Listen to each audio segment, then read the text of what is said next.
And it was so uplifting, encouraging to have those women come up to me and say, hey, go be the voice for us. Like, go across that stage and like show them what you're made of and stand up for us and let other women know that it's okay. God gives us all a plan and a purpose, and this is mine. And I'm just honored to be able to do that as Mrs. North Carolina, as a 2-time breast cancer survivor. Hi, I'm Phaedra Pistoni. I live in Mooresville, North Carolina with my awesome husband, Tom, and our 3 fur babies.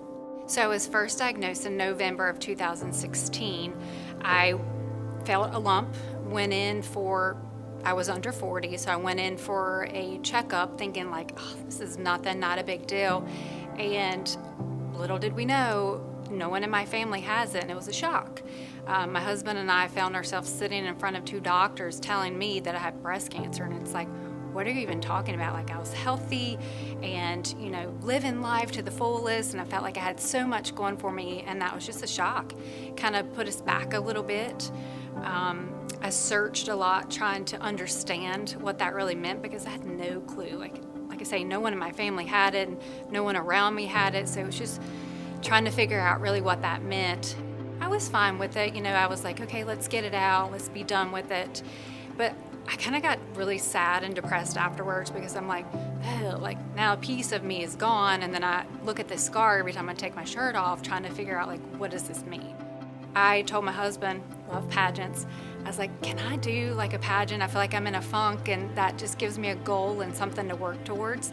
So I did a pageant called Mrs. North Carolina United States. Went and did that, won the state title, went on to nationals that summer, got in the top 10. It was great. But I felt like, and I was able to share my story so far as a breast cancer survivor, but I just felt like something inside of me was like, you need to keep going. Like, you need to touch some more lives and use that shiny microphone to do that. And as I prepared for nationals, which was in August, I was faced, unfortunately, with my breast cancer coming back.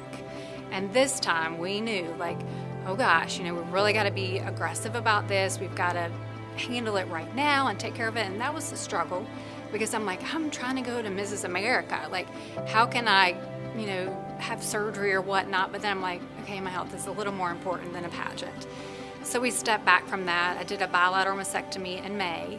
I actually still have tissue expanders in and have to be the first contestant ever walking across the national stage with tissue expanders in, and just having the confidence and courage to do so was pretty amazing. I didn't know if I'd have the courage or strength to be able to do that. I mean, I was kind of afraid. I'm like, am I going to look okay in a swimsuit? Am I going to look okay in my dress? What about interview? Will I have the strength to be able to go the long days with rehearsal 2 times a day and, feel as beautiful as some of the other girls do, knowing what I've been faced with? So it was hard. But something inside of me said, girl, you got to do this. Like, this is what you've worked all your life for. Don't let cancer take that from you. And the thing with cancer is that it chooses us. We don't choose it. So you really have to fight back with those words of what you want in life and not let it get you down, because it can. But you just have to be strong and know that God has a plan and a purpose.